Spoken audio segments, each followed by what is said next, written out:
check it out, man. What's going on? So the word on the street is the teachers are quitting. They don't want to work. They are like, we fed up. We not getting paid enough. The kids are way too bad. They damn near dumber than ever before. So this is all news to me. Not for real, for real. You know what I mean? We all know that this been going on. It's been teachers complaining about students for some time, and a lot of people out there. My father was a teacher, you know, so I can I probably need to ask him about this, but let's just see what they talking about. All right, I got this video pulled up. Let's go. High school teacher.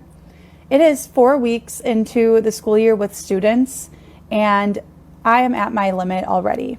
I am at my limit with being talked to and demanded at so disrespectfully, interrupted constantly, repeating myself countless times.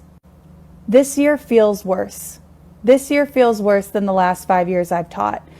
I don't know if anyone else feels that way, but I feel like I've seen so many teachers make videos where we are all ringing the alarm saying, this is bad. This year is not good. It's not good. We are struggling, and not a lot of us are going to last if this continues, because I think there's a reckoning of teachers realizing like, I actually don't deserve to be treated like and then every day wipe that slate clean and start on over as if it didn't happen. I teach high schoolers. I see it from videos of elementary school teachers and middle school teachers. I don't know when, as a society, we're going to wake up and say, our system is failing. Our students don't have basic respect or human decency. Teachers are done. I had a student that told me, what you gonna do about it? Now hold up. To hop on that first one, right? I would say we was pretty disrespectful in school. We had plenty of teachers feeling this same type of way. You know, I think the big difference is when you factor in the disrespect and everything that's going on, but then you got to factor in the money. When you dealing with all this disrespect and all that, and the money ain't even enough to pay the bills, and that I think that's where that's the is it the straw that broke the camel's back? That's the straw. It's always the money. Because people will put up with disrespect from children and not listen. They'll do all that as long as the money's good. If it makes sense, it makes sense. But as soon as that money does not add up, the math ain't mathing. Hey, subtract me. I'm out of here. Come on. Really? So I was ignoring them because we were out at tennis, and he was banging his racket, and so I told him he had to sit down. He lost 5 minutes of tennis, and he was like, Should have told his ass to. I don't care. I don't have to listen to you. I'm not going to do it. What you going to do about it?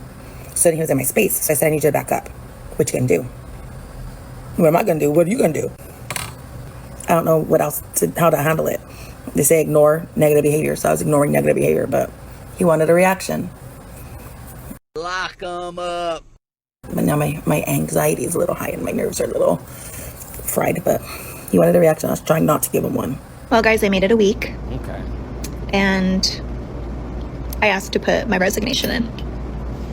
I've been dealing with so many health problems due to stress, at least the last 2 years, and I was hoping that being at a new school would change that. And day 3, I was in urgent care because I thought, doesn't matter what I thought, but it all came down to chronic stress. And I walked in the next day and said, I cannot do this anymore.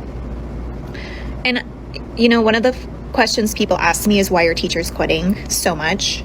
I'm going to tell you my experience. And this might not be everybody's experience, but for me, I am in And just saying, I would love to know where these teachers are teaching. Like, what district? Where you at? Black schools, white? I want to know. fight or flight mode all day long. And I really don't know what would change it. I guess just the caseload.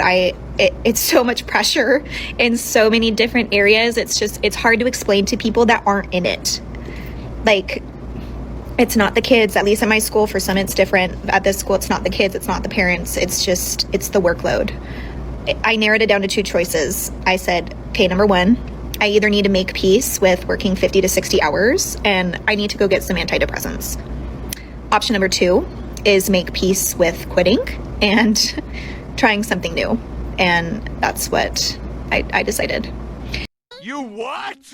Now, I only say that because you got to think, you already got the job. There's so many people out of a job, and teachers get some decent benefits, I would say, but to think you're gonna quit and just go do something else. And in this economy with AI coming and all that, man, it's a matter of time before they trying to have AI doing all the grading work. Hey, the robots teaching the students, you go turn in your work, they scan it, tell you instantly what you got. You know what I mean? I'm just saying, in this day and age, complaining about working 50, 60 hours is I don't know if that's the right way to go. Now, I get it, working 50, 60, it's crazy, but when a lot of people losing jobs, the last thing I'm doing about it is complaining about mine. That's all I'm saying. And it just sucks because obviously I went to school for this. Like, this was my dream. So not only am I mourning this job, I'm mourning my dream. Like, I thought this was going to be it for me. I love being a teacher. My health is just, my body is saying no more. One of my friends told me, because I keep asking my friends for advice, people who have been in this career for so long, and I asked her, and she said to me, I'm not going to tell you to quit, but your body certainly is. And Colleen, that comment changed my life, and I just got to listen, unfortunately. Red flag, man. Sometimes you don't need to listen to your friends. Because she's talking about stress is messing up her body, and her friend is saying, well, your body's not gonna let you do it. But listen, you might be more stressed out about not being able to have a job or what you got to do in this new job, because there is no guarantee of what could happen. So that's all I'm saying. Not saying I don't know what the lady's going through, but like I said, if sometimes you could change the way you think about things. Like she said, get some antidepressants or whatever. Like I'm not for that. I'm just saying sometimes people will tell you what you want to hear and not what you need to hear. If somebody came up and was telling her to, hey, suck it up, you better be happy you got a job. All these jobs is losing this, that. Look at it a different way. You better be glad you're working 50, 60 hours to do this, or find a way to use AI to utilize how your workload. Like, figure out a way to make your job easier. Like, what if somebody told you that? Like, don't work too hard. It's okay if you make them before I quit, I'm gonna make them fire me. I'm only gonna work 40 hours. That's my limit. And anything past that 40 hours, that extra 20 hours, it ain't happening. And who gonna stop me? Who gonna do something about it? Who gonna come in here and tell me, hey, you gotta do this or we're gonna fire me then? Like, get fired. Don't just walk away and quit. You know what I mean? Like, I wish so bad. I wish so bad it was different. I listened to this motivational speaker. Her name is Abraham Hicks, and she gave a devotional once, and she said, so many of us are just chewing glass, just chewing and chewing and chewing and praying to God that our tongues toughen up to this glass. Terrible. As a teacher of 24 years, this being my last year, I'm retiring. I'm done. And I'm done because of one word: parents. And I am going to speak for teachers who can't speak because they're still in the profession. Education has changed so much that it is unbearable, and that's why there's a teacher shortage. I have seen education change in 24 years, and it hasn't changed for the better. And a lot of it has to do with parenting or lack thereof. Parents, when you send your child to school, they need pens, they need pencils. If they don't have them, please ask me or ask the school. Parents, when you send your children to school, yes, they do need their books. Yes, they do need a notebook. If they do not have any of those things, please ask your teacher, or please ask the school. Bottom line is this: teachers are not just teachers. The amount of time that I spend teaching is, let's see, if I'm lucky, maybe 20 minutes within a class period. There's so much other stuff going on every minute, every second of the class period. It starts off as soon as the kids come in the room. There's always self-regulation that I have to do. There's always redirection that I have to do. There's always repeating the same information, even though it's written on the overhead, even though it's clearly spelled as clear as it can be in the written language. Step 1, step 2, step 3, step 4. And even after I ask for clarifying questions, which I don't get any, there are kids who have... Let me pause that right there, because I get what she's saying. A lot of these kids, well, I'll tell you something personal, right? Because my son had a speech delay, and they used to say, oh, he needs this, he's that, he's all that stuff. Listen, man, once I realized, they were 1,000% wrong, and I never believed them in the first place. Long story short, man, my kid is I mean, the teachers just he's supposed to have a long meeting about all this stuff, and we had a fight to get him out of the smaller classes to get him into the regular classes because he would come home talk about the work is so easy, all this stuff. Yeah, and I'd be like, yo, he's just babysitting these other kids for y'all or something. Like that's what I realized out. Like I'm like, you can clearly tell my son is smarter than all the other kids in the class. Like put him where he need to be. So now he's where he need to be, and he's just thriving. Teachers like, man, listen, he writes better, he reads better, multiplication, math, like, and I'm like, y'all acting like I'm surprised about this. I already knew this information, like, and the system tried to tell me what my son was, and I said, like, I can't be more proud of him than right now. Like, probably the smartest kid in the class. You know what I mean? Like, and I just knew it was. I'm like, once he turn it on, y'all not gonna be able to keep up. He's gonna be like me. He gonna finish his work before everybody else. He gonna ask the questions. Ain't nobody else asking. He gonna do what he do. And I'm just glad that I was right. Thank God that we was right. And we knew he wasn't they try to speech delay, all that. Speech delay don't mean autistic. That's what I try to tell him. The man understands function, how everything works. That's different. Just because he can't say it, blame us. Maybe we don't talk to him that much, maybe we didn't, help him without, but then again, kids just talk late, but aside from that, being in his classrooms, yes, it's time that we start bringing back the old ways, the higher learning ways of teaching. Like, bro, put hands and feet on these damn kids if they not listening. You feel me? They gotta, hey, bro, you about to get your ass whooped, bro. You about to, bro. We not playing. Your mom gave me, sign me to give me permission to smack your kid. Like, come on, man. We gonna slap them up. We gonna get them right. We gonna get them right because that's what need to be done. The way that these parents are teaching them, hey, don't let nobody tell you this. Don't let nobody do nothing to you. Why should it? They want to call it abuse. No, you ain't whooping the kids. The kids ain't got no leadership in the household. So the teachers want to lead. Like I'm telling y'all, it's a lot of female teachers. Yeah, I get it and all that, but we need them men in these schools. When I went to the parent teacher conference, I'm looking at the male teachers. It's like 3 to 5. I'm like, what? It's only 5 male teachers in this whole school and the rest of them are women? Like, nah, we need some men in here. And why is all the principals women? What the, like, come on, bro. No. I don't even know, man. Like, I think you need some men around there. Some men that's going to come, get in them kids' face, scare the hell out of them. Because the boys, I don't care, by the time 3rd, 4th, 5th grade, they looking at women like, yeah, you ain't going to do nothing. My mama. But you got that man in there. Like, nigga, I don't, hey, your mama. You better call you, hey, bring you know what I mean? I'm just saying, y'all can say I'm wrong, whatever you want to say. I'm just saying, I think that's what we need. Constantly coming in late, which disrupts the classroom. The phone is ringing because the child needs to go to see the counselor because they're dealing with. You know what happened to come in my classroom late? 30 push-ups. Hit that wall and squat until I tell you to stop to. I dare you be late to my classroom again. And if you don't, brother, get out. Get out. Set up a detention where they just go in the cafeteria because they don't want to learn. Your kid better not be late for my class. Mom, oh, well, we had to do it. Mom, I don't care about none of that. Your kid can't be late for my class. You see what I'm saying? In the morning, make sure they are here right now. And if you don't like it, take him somewhere else or homeschooling. But what goes on in my classroom, my rules are my rules and how I teach. That's the teachers I was raised with. I'm not stopping for nobody. I dare you come late to my class. I was scared to come late. If you more than 2 minutes late, don't come in the classroom. She say, go straight to the principal's office. Straight up. Straight up. With whatever issues. I get that, and I understand it happens. There's interruption because a child is leaving because the parents are taking the child out of school to go somewhere.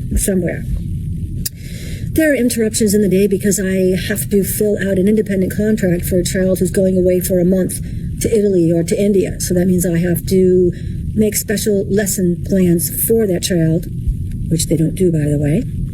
There are interruptions when doing it anymore. Nope. So another experienced teacher bites the dust. I'm a former teacher, and here's the real reason why teachers are quitting and or not mentally well. I'm sure you're thinking parents and admin, and some even say the kids. And those are all part of it. But that's not the root. This is the root. The root is that teachers don't have control anymore. One of the big differences between a good teacher and a bad teacher is a good teacher has control of their classroom. Bad teacher, it's crazy, chaos. A good teacher Facts. feels like they have control, feels like they have everything going on, feels like everything's going well. But because of the current dynamics, there's a lot of teachers out there, great teachers who have been doing it for years, who now since COVID has slowly had their control stripped away by admin not allowing them to have free reign in their classroom, and parents that are no longer supportive and in most cases are combative to anything that they want to do. So the way I view it is teachers are in a straitjacket. Like, imagine a teacher in a classroom with a straitjacket on. It's like, can somebody get me that? Get me that. No, not that. And when you feel that constant lack of control, the stress is outrageous. So these great, amazing teachers who literally have their hands tied behind their back are realizing that I don't have that control anymore like I used to. So these teachers are stressed out of their mind. But then comes step one. The only way to mentally do well in those situations is to lower expectations and accept it is what it is. And for real life, this is amazing advice. Letting go of things you don't control, just letting things be the way that they are. But in the teaching setting, that means that Johnny is not going to improve like the Johnnies of the past did. It means that you know that they're not going to get the education and are not getting the education that you know that they should be getting, because there's too many other. And you know what's even crazy about all this? Parents know that all this is happening and still blame the teacher and won't take no accountability for themselves, won't blame their kid, don't care. Like, I admit, I complain about homework coming home. I'm like, come on, man, I ain't trying to do this homework. But at the end of the day, we get it done. And my son know, because like I say, how I would teach listen, I'm on his head. But why you acting like you don't know this? You're not even trying. Like, bro, don't make me take everything away from your room. I'll take your PlayStation. I'll take your phone. I'll take your TV out your room. I dare you play with me. Act up again and tell me you don't understand what this question is. You can't answer this question. You know what I mean? Yeah, it's like that. You getting punished. I'm taking something away. Students in the classroom not listening. Hey, well, watch this. Watch what I do tomorrow. For everybody else to listen, I'm gonna make your little ass cry with what I do for everybody else. I don't care if I got to spend 100, 200. Hey, look, here go this for everybody. $10 Fortnite gift cards for everybody else but your little badass. I bet y'all gonna listen to me when you come in here now. Even if I got to bribe you, whatever it's going to take. It's just a different way that you got to learn to teach these kids, man. You know, hell, bring a belt in the class and be like, make them think you crazy. You walking in cross-eyed or something like, hey, boy, I don't care about this job. I'll tell anyone, I dare y'all to talk. Anybody, yeah, I mean, you gotta really fake them out, dog. You gotta try to make them think you really crazy. Like, you will hurt one of these students if they act up in your classroom. And when they do, hey, get over here, get out of my classroom, throw them out. Like, yo, see, you know what I mean? You gotta do it, and I give you full permission to do it to my kid. There are deterrents and distractions and things like admin holding you back and parents that complain that it becomes impossible. So now what does that result? The teacher standing in the front of the class with the straitjacket on and just being like, okay, they're moving around. All right, I'm just going to do my best with Susie right here, right now, and the rest of it, like, it is what it is. And then just doing that every single day. You wonder why teachers are looking forward to the next break and can't wait until summer? It's because they get a chance to just go, oh, and not have that, oh my God. And then once a out of my job and quit after 10 years working in a public high school, and I don't regret it at all. Unless you've worked in education yourself, you really can't relate. People in other positions want to say or compare that their job is just as hard, but to be honest, unless you've actually done it and you've walked the walk and you've been in our shoes, you don't know. It's not the pay. People go into this profession knowing that the pay isn't going to be great, and they go in because they love the kids and because they sometimes want the schedule. They want to be moms, they want to be dads, they want to have a schedule that can accommodate them being parents. And that's why I went to the profession, but it's also exactly why I left. It got to the point where I was so exhausted and drained by the end of a school day, where I had poured every ounce of energy, every ounce of empathy that I had out onto all these kids, that by the time I got home, there was nothing left for my own family. And my kids, my own kids, they were suffering because of it. They didn't have a present mom. I was like a walking zombie for the 10 months of the year that I was working in public school. And they only really got a good version of their mom in the 2 months of summer. And I quickly realized that I want my kids to experience a good mom every day. Now that makes a lot of sense to me. The fact that you like, nah, it's affecting me and my own kids. I come home from school dealing with these other kids, come home to my own kids, I don't even want nothing to do with them. And you snapping on them, you going crazy on them. I understand that. But yeah, man, I don't know. I think I'm gonna try to be a substitute teacher, man. Cause I think I could run a tight shit. Like, ain't no principal finna come in here and tell me how to control a classroom when everything that y'all been doing ain't been working. And ever since you been in this school, it's been going downhill. Something needs to change. You feel me? And man, I would love to take that challenge on. Let's see what she's talking about. You to send this video to anybody who can't understand why teachers are crashing out and quitting. I mean, they get their summers off, so like, what do they really have to complain about? I have brought visual aids. Here we go. So everything I show you on this green clipboard is going to represent when I started teaching in 2005, and everything on this red clipboard is 2025. I did not teach the full 20 years. I took 7 years off because I had children and my husband's in the military. We moved a lot. Here we go. These are actual seating charts that I found as I was cleaning out my desk today. So this represents the year 2005, and this is how many of my students are reading on grade level. Everything in blue. So 1.5 students out of like a group are struggling readers, but pretty much everybody's reading at least on level, some even higher, okay? 2025. How many of my students are reading on grade level? Okay, this next is an average of how many of my students failed my class. Like they are going to have to repeat this. There's no recovering. They failed. This is 2005. 0.5 student out of all of my students. This is this year. This is this year. On average, I teach about 100 students. On average, this is how many students in each class are not passing. They're going to have to take this class again. Okay, next, the orange represents in 2005, parent involvement. I always had parents either in my inbox asking about lessons, volunteering for field trips, or anything that we needed for our classroom, volunteering supplies. 2005, 2025. Where are the parents that are supposed to be involved in their school? Behavior issues. Students in 2005 that I had to like write up on referrals, call home, maybe have parent teacher. Now, I would like to interject because let's also look into how much vaccines they was getting in 05 versus how much vaccines are required to get now in 2025. We got to talk about that. We can't leave that out. We know there's a problem. There's something that got to be wrong, and we can't always blame the kids. We can't always blame the parents for the simple fact that who's making the curriculum? Who's running the banking? Who's causing inflation? Who's requiring all these shots? Who's doing all this stuff that's altering how we were? You see what I'm saying? Ask these questions. And I ain't blaming nobody, even though we all know, but ask these questions. Ask them. Why is this happening? And why are some people would never allow these vaccines to touch their kids? Why they would never allow their kids to touch a public school? Why they, you know what I mean? Hey, man, we don't need to get political here. I'm just saying. Conferences for poor behavior. Out of a whole classroom, there was always like at least one bad apple, okay? 2025.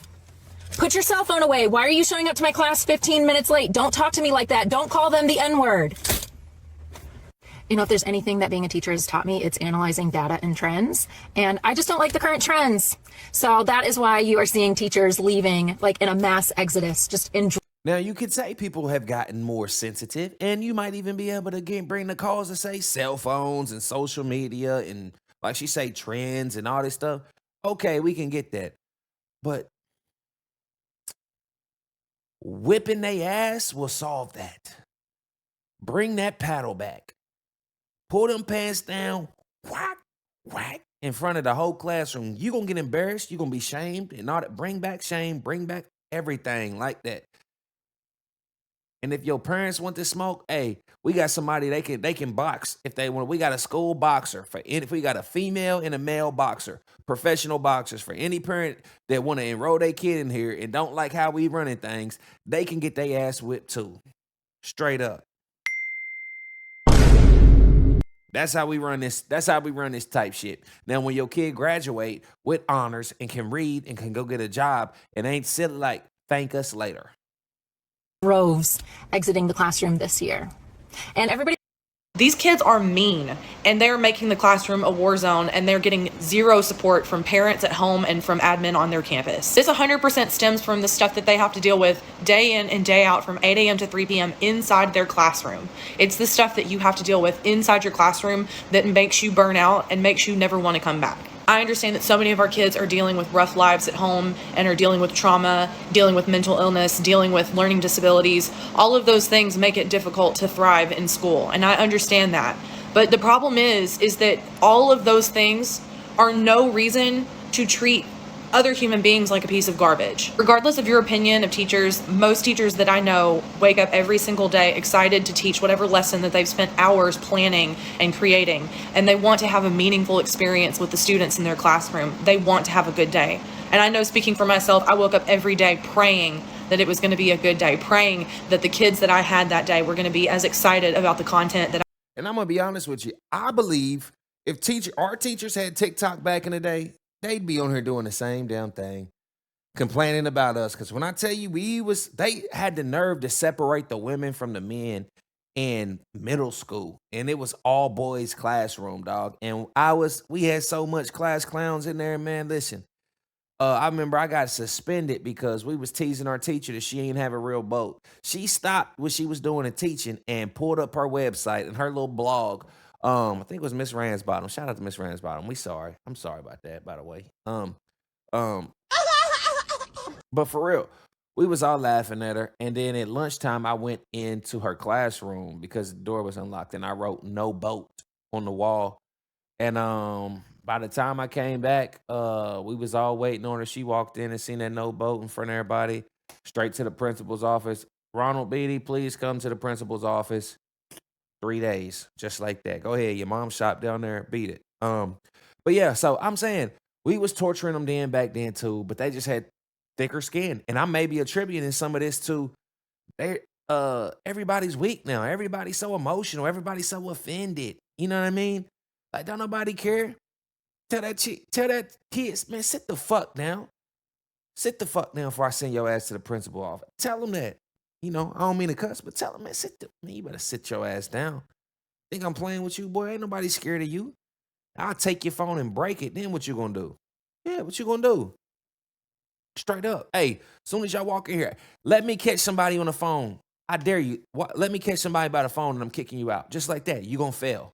It's scary. You're gonna be a dummy when you get older. You're gonna be dumb. You're gonna be in special education class. Come on, you gotta tell them.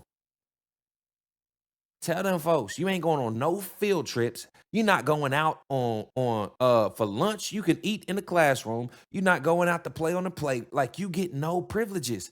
If you late, you disruptive. That's what I got. That's what they did to me. Shoot. When everybody was playing, I had to sit on the wall at lunch. Stand on the wall. No cell phone, no nothing. Just sit on the wall while everybody else played. That's what you got to bring back. You ashamed. That's the wall of shame. Everybody over there was acting up. Look at their ass now. We over here playing in recess after lunch and all that, and they can't do nothing. Bring it back. Bring it back. I'm telling you. That's what you got to do. But, hey, let me know what y'all think. Ruffle Feathers TV.